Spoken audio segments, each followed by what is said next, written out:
Hi everyone. Today we will discuss some more questions related to GST. Already I have written the question here. तो start करते हैं आज की class. My name is Sai Syam and welcome back to my channel Maths with Sai. तो जो पहला question है हमारा आज का, that is a jewelry manufacturer in Surat, Gujarat sold a bracelet to a dealer in Rajkot, Gujarat for rupees 80,000. Okay, this bracelet was then sold to a dealer in Cuttack, Odisha for rupees 95,000. If the GST rate is 3%, calculate the net GST payable at Rajkot. तो किसके लिए पूछ रहा है? राजकोट के लिए पूछ रहा है. Which is in Gujarat. Okay, तो सॉल्यूशन कैसे करेंगे? राजकोट के लिए पूछ रहा है तो सीधा हम लिखेंगे for the dealer in Rajkot. For the dealer in Rajkot. Okay, तो राजकोट जो डीलर है कितने में परचेज़ किया? 80,000 में परचेज़ किया. तो हम लिख सकते हैं उसका जो परचेज प्राइस है, purchase price for the dealer in Rajkot is equals to 80,000. Okay, GST rate कितना है? 3%. जिससे वो परचेज कर रहा है उसी को क्या करेगा? जीएसटी पे करेगा. ठीक है, तो कितना? 3% and that is called the input GST. तो इनपुट जीएसटी यहाँ पर होगा हमारा, input GST is equals to 3% of 80,000. Okay, that is 3/100 of 80,000. 20 cancel, 3 8 जा 24 में 2 0 लगा दो. तो ये हो गया उसका क्या? Input GST. ओके, अब क्या करेगा वो? फिर से सप्लाई कर रहा है, मतलब सेल कर रहा है ब्रेसलेट को. कितने में? कटक उड़ीसा का जो डीलर है उसको 95,000 में सेल कर रहा है. कितने में सेल कर रहा है? 95,000 में सेल कर रहा है. तो ये जो 95,000 है राजकोट डीलर के लिए क्या होता है? सेलिंग प्राइस होता है. ठीक है, तो सेलिंग प्राइस या फिर शॉर्ट में SP, which is how much? 95,000. Okay, तो जिससे वो सेल कर रहा है उससे आउटपुट जीएसटी कलेक्ट करेगा. सो यहाँ पर जो आउटपुट जीएसटी होगा that is how much? Same 3% of the selling price. 3% of selling price मतलब 3% ऑफ 95,000. सेम प्रोसेस, 3/100 ऑफ मतलब into 95,000.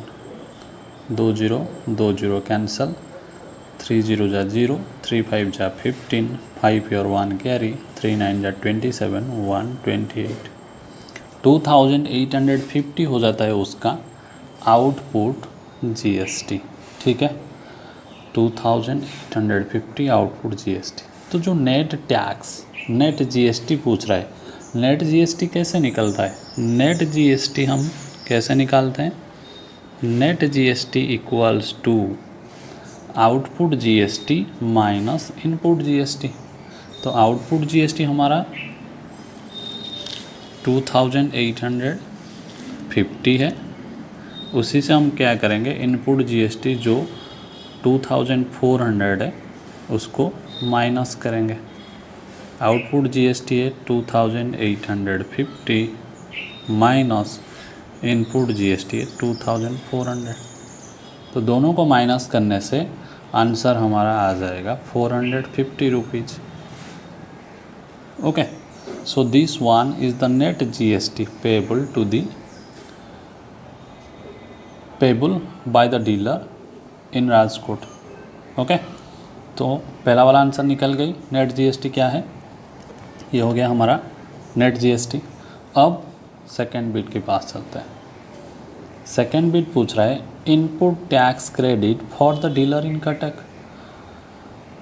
Input tax credit in short ITC। तो ITC पूछ रहा है। कटक डीलर जो इनपुट टैक्स क्रेडिट दिया that is the output GST of Rajkot, क्योंकि राजकोट वाला ने कटक को सेल किया था, कटक के डीलर को। तो कटक डीलर का जो इनपुट जीएसटी है that is the output GST for Rajkot and which have already discussed here. that means the output GST for the dealer in Rajkot is same for the input GST of the dealer in Cuttack। Cuttack के dealer के लिए जो input GST है same Rajkot के dealer के लिए output GST है। Okay, सो यहाँ पे हम बोल सकते हैं ITC for the dealer in Cuttack is equal with what, output GST for the dealer in Rajkot which is 2850।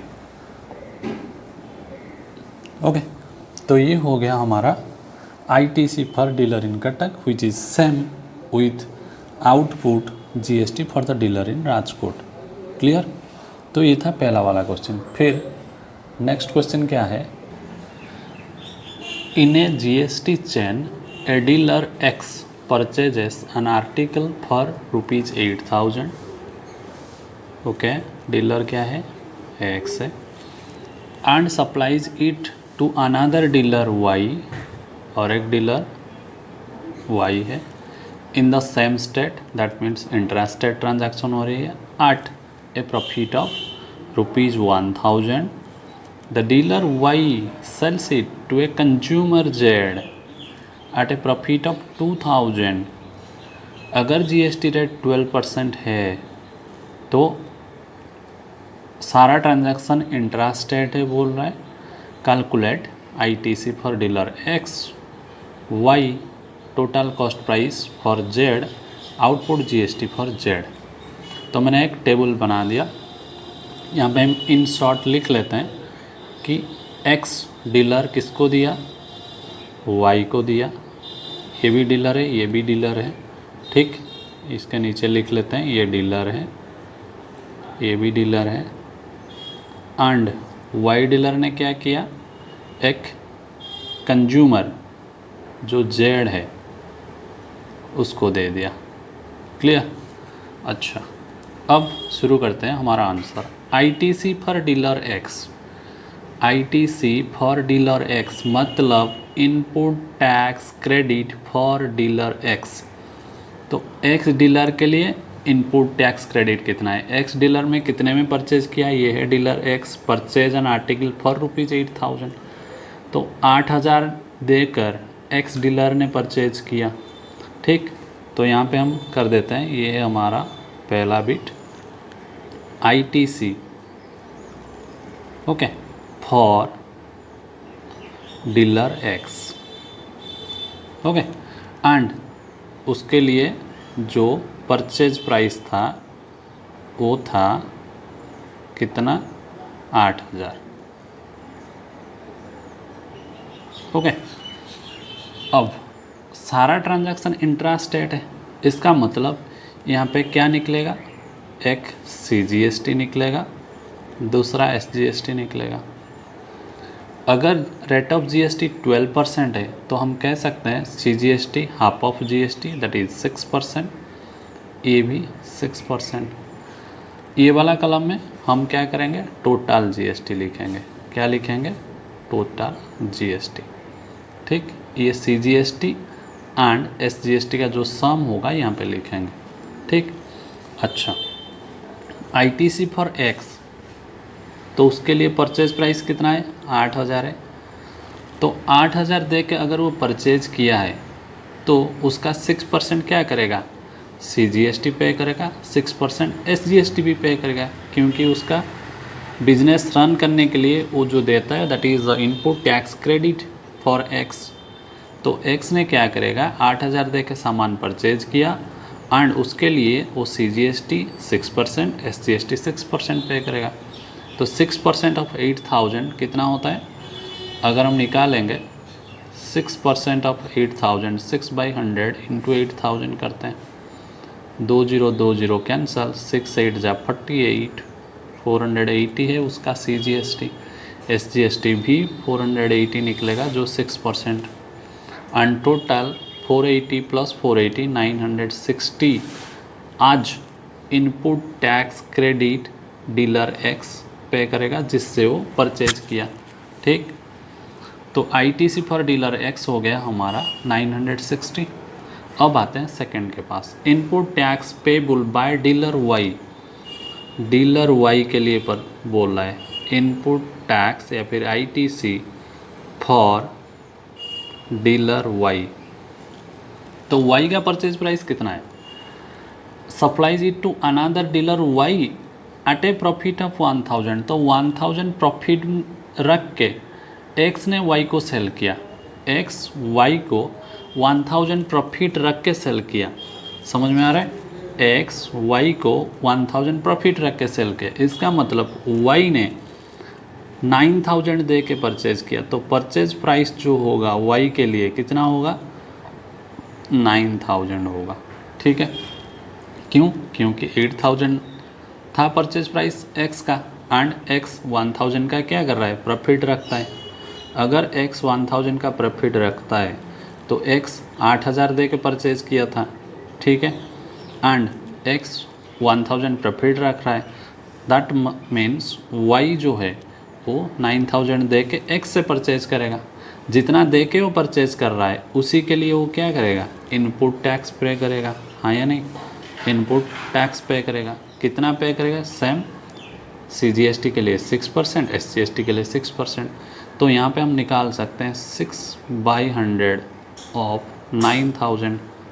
ठीक है, फिर से 2020 कैंसल, 6 9 जा 54, 540 आज CGST एंड सेम 6% ऑफ 9,000 यहाँ पे सीधा लिखते हैं 540 आज SGST को पे करेगा input tax for ₹9,000 which is the output tax for x, but output नहीं पूछ रहा है इसलिए हम सिर्फ इनपुट टैक्स फॉर वाई उसकी परचेज प्राइस के ऊपर निकालेंगे, दैट इज़ 9,000 एंड CGST उसका निकलेगा 540, SGST भी 540 एंड दोनों का टोटल हो जाएगा 1080 टोटल GST। क्लियर। अच्छा, फिर क्या पूछ रहा है, total cost price of the article for consumer Z consumer Y sells it to a consumer Z at a profit of 2,000। तो वाई क्या कर रहा है, वाई ने परचेज किया 9,000 दे के, अब वाई 2,000 प्रॉफिट रख के जेड को भेज रहा है, मतलब जेड को सेल कर रहा है। तो 9,000 प्लस 2,000, तो जेड ने कितना दे के परचेज करेगा, 11,000 दे के परचेज करेगा। क्लियर। अगर जेड 11,000 दे के परचेज कर रहा है तो 11,000 के बाद वो 12% अगेन 6% CGST एंड 6% SGST पे करेगा। ओके, तो आते हैं थर्ड बीट के पास। थर्ड बीट हमारा है, क्या पूछ रहा है, total CP of the article for consumer Z. Okay, पहले उसका देख लेते हैं कंज्यूमर जेड के लिए।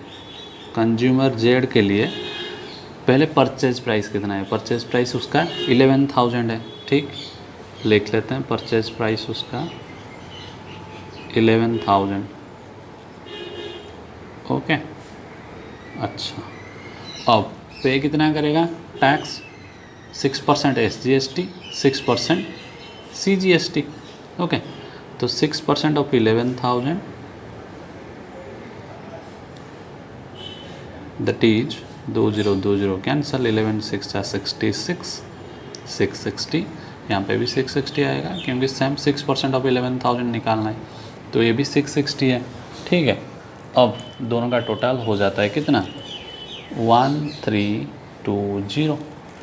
तो कंज्यूमर जेड टोटल कितना पे करेगा पूछ रहा है, टोटल कॉस्ट प्राइस उसके लिए कितना होगा, ये है परचेज प्राइस उसका 11,000, साथ में मैं ऐड कर देता हूँ कितना 1,320 उसका क्या है जीएसटी, यहाँ पे लिख लेते हैं जीएसटी उसका है 1,320। तो ये दोनों का सम जो होगा that will be our total cost price which is equals to, सीधा हम करते हैं 0 2 3 2 1। 12,320 is the total cost price for consumer Z। Okay, क्योंकि वो परचेज किया था 11,000, जीएसटी दिया 1,320, तो टोटल हो जाता है 12,320 is the total CP according to our question. Next पूछ रहा है output GST for consumer Z के लिए आउटपुट जीएसटी। अगर कंज्यूमर जेड फर्दर किसको भेज रहा है, नहीं भेज रहा है, मतलब आगे ट्रांजैक्शन नहीं हो रही है उसका, ठीक है, आगे ट्रांजैक्शन नहीं हो रही है, इसके लिए हम नहीं बोल सकते हैं आउटपुट जीएसटी कब आएगा, जब जेड किसको भेज रहा है सामान, तो ऑलरेडी जेड कंज्यूमर है, तो जेड किसी को भी नहीं सेल कर रहा है, इसलिए कंज्यूमर जेड के लिए हम कह सकते हैं कंज्यूमर जेड के लिए जो आउटपुट जीएसटी होगा, कंज्यूमर जेड के लिए जो आउटपुट जीएसटी होगा दैट विल बी 0 0 एंड 0, मतलब वो आगे किसको सेल नहीं कर रहा है, इसलिए कंज्यूमर जेड के लिए आउटपुट जीएसटी नहीं आएगा in form of CGST and SGST, कुछ भी नहीं आएगा, ठीक है। तो ये था हमारा next question.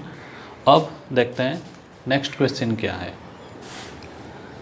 Mister Sharma a registered dealer purchased goods worth rupees 1 lakh. He sold out 50% of the goods purchased for rupees 60,000 in intrastate trade and rest of the goods remain in his stock. If the GST rate is 18%, find the excess credit of CGST and SGST to be carried forward। मतलब क्या है इसका, mister Sharma ने purchase किया 1 लाख का सामान या फिर goods, he sold out 50% of the goods, मतलब हाफ ऑफ द गुड्स वो सेल कर दिए, कितने में सेल किए 60,000 में सेल किए। इन इंट्रास्टेड ट्रेड, अगर इंट्रास्टेड है तो यहाँ पे CGST एंड SGST ही लगेगी। वही पूछ रहा है कि excess credit of CGST, excess credit क्या होता है, excess credit of CGST and SGST, अगर GST रेट 18% है तो इंट्रास्टेड हो रहा है, तो इससे पता चल रहा है जो हमारा इनपुट टैक्स होगा, input tax on purchase of, on purchase of rupees 1 lakh, 1 lakh का सामान वो परचेज किए थे, ओके, उसके लिए टैक्स देते हैं CGST एंड SGST ही देंगे क्योंकि इंटरेस्टेड ट्रांजैक्शन ही हो रहा है। तो यहाँ पे और एक कलम कर देते हैं CGST एंड SGST। अच्छा, अब CGST कितना परसेंट होगा, CGST होगा हमारा 18 का हाफ, दैट मीन्स 9%, SGST भी 9%। तो मिस्टर शर्मा ने जिससे सामान परचेज किया उसको टैक्स पे करेंगे and that tax is known as input tax, okay, and that tax is known as input tax. तो इनपुट टैक्स कितना पे करेंगे, इंट्रास्टेड के लिए CGST 9% एंड SGST भी 9%। तो 9% ऑफ जो 1 लाख होता है यहाँ पे हम सीधा लिख सकते हैं दैट इज़ 9,000, उसके लिए कैलकुलेशन की कोई ज़रूरत नहीं, ओके। 9,000 सेम 9% ऑफ 1 लाख, इसको कैलकुलेट करते हैं अगर डाउट होगा तो। फिर 9% होता है 9/100 इंटू 1 लाख, 2 0 2 0 कैंसल, यहाँ पे 3 0 है, 9 इंटू 1 9, 3 0 लगा दो, आया 9,000। तो बिना कैलकुलेशन भी सीधा लिख सकते हैं 9,000। तो इनपुट टैक्स मिस्टर शर्मा का CGST के लिए 9,000 गया, SGST के लिए 9,000 अपनी पॉकेट से चला गया। बिजनेस रन करने के लिए इसको देना पड़ेगा इनपुट टैक्स। फिर उन्होंने क्या किया, 50% ऑफ द गुड्स पूरा सेल नहीं कर रहे हैं, 50% 60,000 के लिए सेल कर रहे हैं। तो जितना भी सेल कर रहे हैं उससे हमें कोई लेन देन नहीं है, हमें देखना है कि वो कितना सेल कर रहे हैं और कितने में सेल कर रहे हैं। 60,000 में सेल कर रहे हैं, तो जितना वो सेल करेंगे 60,000 के लिए उनका आउटपुट टैक्स आएगा। तो आउटपुट GST फॉर ₹60,000 हम लिख सकते हैं output tax on sale of ₹60,000। ठीक है, तो आउटपुट टैक्स कितना आएगा, 60,000 ने वो सेल किया तो 60,000 के लिए ही आएगा। आउटपुट टैक्स कितना आएगा, इंटरेस्टेड ट्रांजैक्शन है, फिर से वही 9% ऑफ 60,000, 9% ऑफ 60,000, 20 कैंसिल, 9 6 54, साथ में और 20 लगा दो। ठीक, ये भी SGST भी सेम आया 5,400। तो यहाँ पे हम दिए थे 9,000 मिस्टर शर्मा, SGST भी दिए थे 9,000, लेकिन उन्होंने पूरा सामान सेल नहीं किया है, 50% को 60,000 में सेल कर दिया। इसका मतलब जो एक्सेस क्रेडिट है, ये दोनों का जो डिफरेंस होगा, तो जो ज़्यादा अभी भी 9,000 से 5,400 आज CGST and SGST output tax उन्होंने कलेक्ट किया है। तो रिमेनिंग कितना बचा है, remaining 9,000 minus 5,400 that is 3,600 CGST and 3,600 आज SGST। अब भी उनकी इनपुट टैक्स में क्रेडिट बचा है।